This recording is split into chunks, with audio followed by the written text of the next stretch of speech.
Hi guys, I'm Laura Vitale, and on this episode of Laura in the Kitchen, I'm going to show you how to make a delicious ham and bean soup. It is such a favorite, and then I'm going to make some cornbread casserole situation to go alongside because I make these two together and they are a family favorite.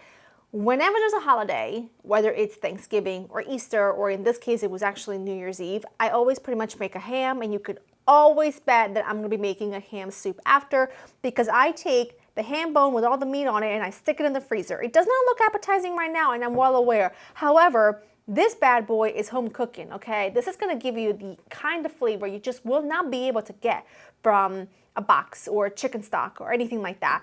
That is going to give you maximum flavor. I am using northern beans. You can use navy beans, or you can use cannellini beans. I went ahead and give them a rinse. I manhandled them a little bit, but you want to rinse them really well. Now, I'm using dry beans, so this is going to take a while to cook. If you were using canned beans, which you can use a few cans of some beans drained. My suggestion would be do this part where you take the ham, add it to water, let that cook for about an hour and a half. Then you'll add your beans with your aromatics. But for right now, because I'm using dry beans, I'm gonna go ahead and add the ham bone. And that ham bone has a lot of ham on it. So don't you worry, it's gonna be meaty and delicious. And I'm not adding absolutely anything else to this right now because I'm gonna focus on letting this cook for a couple of hours or until the beans are tender. While that happens, we're gonna make that cornbread schmagiggy situation, and it is so good. It is using a box of Jiffy cornbread, which when you get them on sale for 55 cents, you wanna stock up because you can make this like that and it's delicious. And it goes along so well with so many different soups and stews. I can't wait to share with you. All right, let's make the cornbread situation. It is very good, very, very good, very delicious. And like I said, when these little things are on sale, I will stock up because they make for a really great base. You're gonna add that into a large bowl. To it, you're gonna add melted butter. You're gonna add 1 egg. Now this is the epitome. I feel like this meal is the epitome of real home cooking. And sometimes, you know what? Stick with me. Real cooking with Laura V, okay? Real, I rhymed. I didn't even do that on purpose.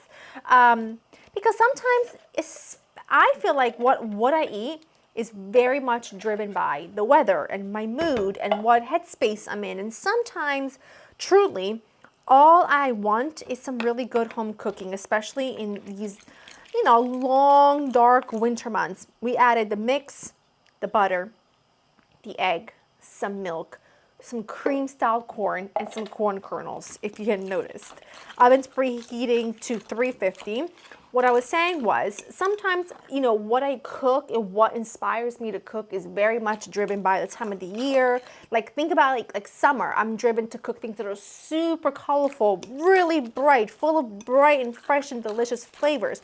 Not that I don't love that every other, throughout the year, but some days, especially in a cold January or February night, you want a pot of soup and some cornbread to make you feel like the world is just a better place and your home is cozy and inviting. And I feel like this is the kind of thing that for some reason can stretch to feed a small army, which we love. And it's quite economical, especially if you're using the ham bone from the ham that you had for your celebration. If you don't have a ham bone, every grocery store, and I live in the middle of nowhere, and we have discussed about my grocery store, my local grocery store, and how it's not the best, but even my grocery store will sell bone-in ham steaks. Just get a couple of those, and that will do the job very nicely. And again, they're economical, they're not super expensive, and they will deliver a lot of depth and flavor to your soup and make it feel really special. But if you don't have ham, just use chicken. Like home cooking. You know what I'm saying? Although this soup could win an award. Into a hot oven at 350. Malo ashpe. I almost forgot a very crucial part. You're gonna take the remaining stick of butter, because we need 1 stick in total. Don't ask me why this works, but it just does, and it's delicious. You're gonna cut it into small little slices like that, and you're just gonna do that all over the top. And this just makes it so delicious and buttery and just completely insane, to be honest. This is gonna go in your preheated oven at 350 for about 40 minutes or so. The soup is gonna keep going for a couple of hours or until the beans are tender. I want them about 3/4 of the way cooked through. That could take an hour and a half, 2 hours or so, and I'll check on it. When it's there, I'll meet you back here. I'll show you what the cornbread looks like once it's cooked, and it is gonna be divine. All right, my soup base has been cooking for about an hour and a half, actually closer to 2 hours at this point. I took the ham out, the ham bone out. I'm gonna pick all the meat off of it because at this point, the bone did its job. It infused the broth so beautifully. The beans are just about fully cooked through, so now I'm gonna add all my aromatics and all of my goodness and all of the flavor. It's making my mouth water because it smells so divine. What I'm adding, of course, the usual suspects of a stew or a soup, which are going to be your carrots, celery, onion, and I also like to add some potato.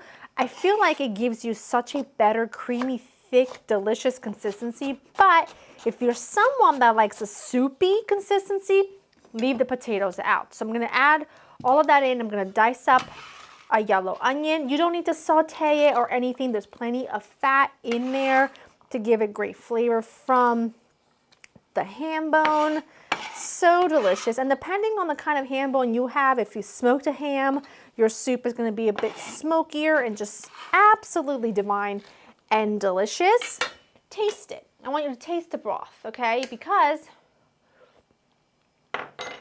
depending on your ham, it could be really salty and therefore you don't want to add any stock or anything like that. Mine isn't. Mine is pretty mellow. I'm going to add some chicken bouillon powder, or I would use like chicken broth. So that will be perfect and add an extra layer of flavor. I'm going to go ahead and chop up my onion. I'm just going to dice a yellow onion, and I don't add any garlic to mine. You can if you want to. I just don't. I don't know that I really care for it, to be honest. I'm just going to finely chop it, add it back in, pick up all the meat. I want you to see how much meat is on here. And look, it just falls apart. I'm going to just go all through this, get all the meat, the scald, all the fat, and add it all to the pot. And I'll show you how much I pick off. Add all of your ham right in there, along with all of your aromatics. And look how gorgeous that is. I mean, you know it's going to be good. And then the thing that really kind of makes everything sing is I add some Italian seasoning. You can make your own blend. And if you have my original cookbook, my blend from my Italian seasoning is in that cookbook. And I think it's the best because it's not overwhelmingly rosemary or too many weird dried peppers in there. It's just right. This is going to need to cook, I want some black pepper, for an additional, I don't know, 45 minutes to an hour. You know how soup is. Soup is one of those things where, you know, this isn't even a recipe, right? Because you might want to add some leftover stuff in here. If you got leftover green beans or peas or whatever, add it all in. And then it's done when it's done. You know, it's done when the soup has thickened, the veggies have softened, and the stock and that delicious broth has reduced and really intensified in flavor. So that's phenomenal. When it's ready, we will get ready to serve with our cornbread. So good, so delicious. Perfect home cooking for a cold winter's day. Now, I will say this cornbread, you know what? Is it the prettiest thing you've ever seen? No. And it's certainly no traditional cornbread, but listen, anyone that I've made this for has told me that they will never eat regular cornbread again because it is that delicious, because it's not dry, it's really moist. It's so delicious. I mean, look at that. It's so delicious. And along with some soup, I mean, it is the ultimate combo. Okay, set this aside. Look at my soup. Get into that pot of thick goodness. Look at this. Just turned it off. It's been simmering for a few hours at this point altogether. The flavor is insane, okay? Insane. And look at this. Look at all that ham, the beans. You know I love me some spuds. I love potatoes. That is complete perfection. I am going to need a ton of black pepper with this. Ton, because that's just how I like it. You can leave it out if you want to, but I would never. I can't have any soup that has potato in it without tons of black pepper. Just like pasta e patate, like it's a thing. Look at that, gorgeous. You can make it even thicker by reducing it some more if you wanted to. I think this is perfection.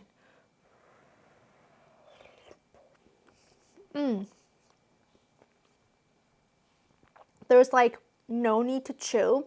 Everything melts in your mouth. And I will say the day after for New Year's Day, since in Italy we always eat lentils on New Year's Day, I made a version of this with a mix of beans and lentils, and it was to die for. It was so delicious. I need a piece of this cornbread. It's, I don't want to call it cornbread because it's really not traditional cornbread, but it's better. So good. All right, in the kitchen, half of the recipe. Hope you enjoyed spending time with me, and I will see you in the next one. Bye.